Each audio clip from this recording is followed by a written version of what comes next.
இந்த பனானா இதுக்கு மேலே நல்லா தாக்கு பிடிக்க முடியாது. வச்சு போட்டுக்கலாம். 1 ஸ்பூன் சர்க்கரை போட்டுக்கலாம்.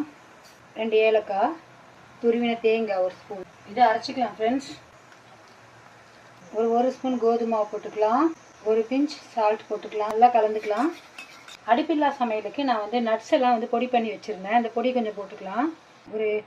இப்படி உருண்டை பிடிச்சி போடுற மாதிரி நமக்கு வந்து கன்சிஸ்டன்சி வேணும் ஃப்ரெண்ட்ஸ். கொஞ்சம் வெள்ளை எள்ளு போட்டுக்கலாம்.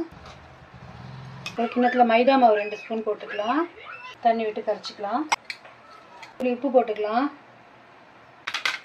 ஃப்ரெண்ட்ஸ். எண்ணெய் காஞ்சிருச்சு. கொஞ்சம் தண்ணி தொட்டுக்கலாம். ஏன்னா வாழைப்பழம் கொஞ்சம் பிசு பிசுன்னு இருக்கும்.